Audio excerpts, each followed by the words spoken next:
All right, so this is the modified version of previous script. As you know, it purely based on one single point. So if I relocate a point, the whole world just update. All right, it just relocate the whole world. So let's dig into the script. Just understand the logic. If you recall the previous script, what I did is I load a curve, right, directly into these components, and then using the curve to create the surface, and then you put all the bricks along the surface. So right now, instead of create a curve in Rhino manually, I use the blocks. This is actually the blocks. I have 24 along the X. I have 25 along the Z. All right. So I will be using this number to create a straight line. Right. So if you have 6 inches for each block, you just multiply 24 by 6. That is the length of the line, correct? So if you see the logic here, I wired this guy directly. Actually, I wired this guy directly into the curve. So I move the points along the x-axis. The dimension I moved is whatever value multiplied 6. Did you see that equation? So f multiplied 6. That is the actual length of the line. Okay, so that's what I do. And then I got a straight line. The next thing I want to do is move this line vertically, right? So I can get a surface. The height of the surface is also controlled by the number of blocks. So here, basically, this is a move up, right? And here's a move up along the z-axis. And you can see if you roll over this star, you can see the value is f plus 1 multiplied 2. Because I have 2 inches for each block. So that's how you control the height. The benefit about this change is you don't have to worry about the curve or line anymore. The only thing you need to control is the number of bricks, right? If I need more bricks or less bricks, I can just type this. I need 12 rows. Click OK. Got 12 rows. If I need 6, I got 6. Okay. I need to back to 24 because it's easier. You can see the happy face. Did you see that? You can also control the columns. Now, 25, I want to do 50. Well, that may be too much. Let's do 12. See? It automatically shrink the whole thing. It's much more efficient to work. Okay? So that's the change. Did that make sense? Using the number of blocks to control the dimension. Right? Another change I did, if you recall last definition, the happy face is actually being rotated 90 degrees. Right? So it's not exactly facing up. Right? Can someone guess what might be the solution? If you see an image in Photoshop is being rotated 90 degrees in Grasshopper, when you build the blocks, what might be the solution we can fix? We can change this back to the right location. Any possible solutions? Now, what might be the reason of that problem? Any thoughts? Did everybody understand what I'm talking about? Maybe I should just open the tutorial last time.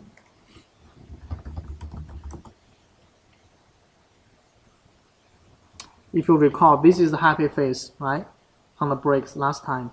But you see, this happy face is being rotated 90 degrees. It's not really in the right orientation. So any solutions? Anyone can think about? Not really? Go ahead.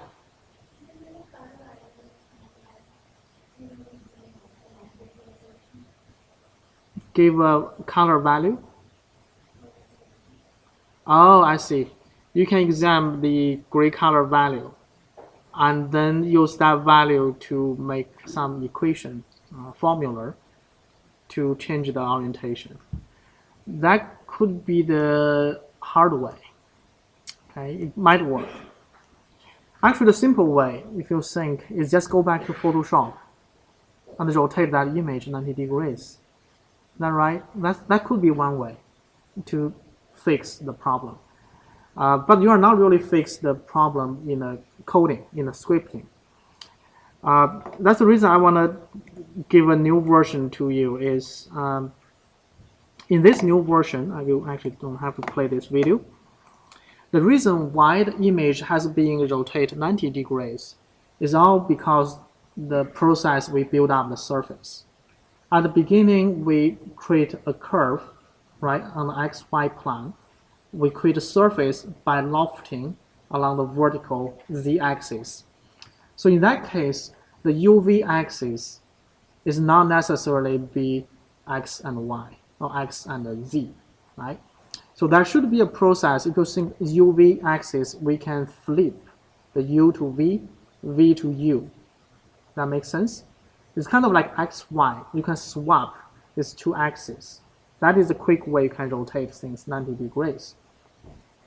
So that's the reason I add a new script, actually a new component here. The name is reverse surface direction. Question?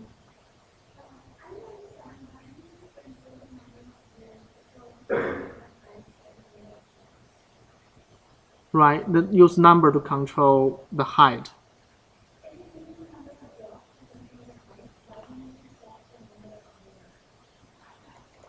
This is just the tagging for the name. You mean you can swap these two, one feed to U, one feed to V, right? But this doesn't really solve the problem of this flipped image. This only solves the problem if you have number you want to switch. So you have to either somehow rotate this image 90 degrees in Photoshop, or you have to change the original surface by reverse the UV. So this is actually the new component I add in, which will reverse. If I check the help, you can see here the details. If I choose number 3, it will reverse UV. Okay, so this is the alternative way you can get a happy face. You can tell if I change this back to 1, which is not reverse,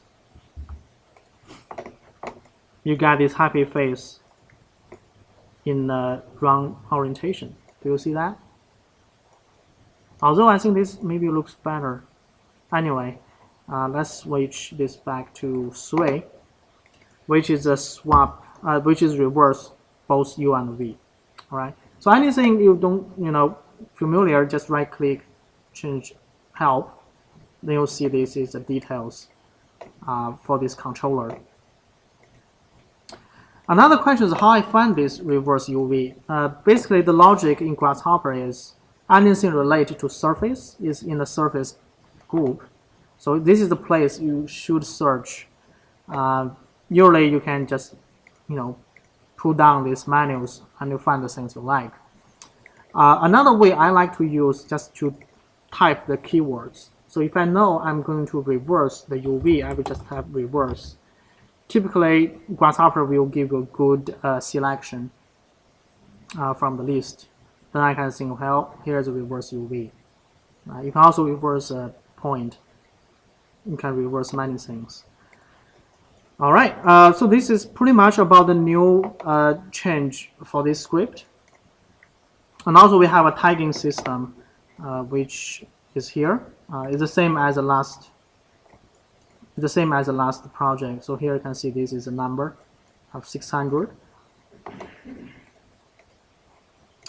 Then the last thing you should do is just bake the geometry. In fact, I think I already baked. Let me see. Did I? Yes. I already baked this geometry. So if you are assigned with 6 bricks, 1, 2, 3, 4, 5, 6. So what you need to do is copy these 6 breaks. I will copy these 6 because it's more interesting. 1, 2, 3, 4, 5, 6. 1, 2, well, 1, 2, 3, 4, 5, 6. Okay, there's 6 breaks. So I copy them here. And I'm going to assemble this vertically. All right, the quick way you can see from the top view. And here's the orientation of the 6 breaks. If you like, you could print this into a paper. You can use that as a reference to pin down these blocks. All right. So talk without GA, I think they will cover in detail how exactly we're gonna work together for this. The goal is at the end, this will be a wall which will be 24 blocks high. Each block is 2 inches, so it's 48 inches high. Is that right? Yes, 48 inches high. The length, I forgot, but is roughly 3 times the height. And you should be able to see the pattern. Okay. We also think about other strategies. It's not necessarily be a straight wall. After everybody finish the vertical columns, we can actually reposition these columns so we can create a cylinder. We can create a curve. We can do many different things. So please work on this. I'm thinking next Thursday we're going to work together, assemble this as a group. Your GA should be able to order all the blocks. So it's very easy. You just take the blocks, drill the hole, and assemble them based on assigned parameters. Right? Again, this is a group project. Will be important to talk to each other. I think the challenge would be if you have one person finish this column, another person finish this column, how exactly these 2 columns will be connected. So the GA has found out some solutions using a vertical connector in between, so you can actually connect them too. So talk with our GA. Okay, I think that's pretty much about the project 2. Let me stop the video.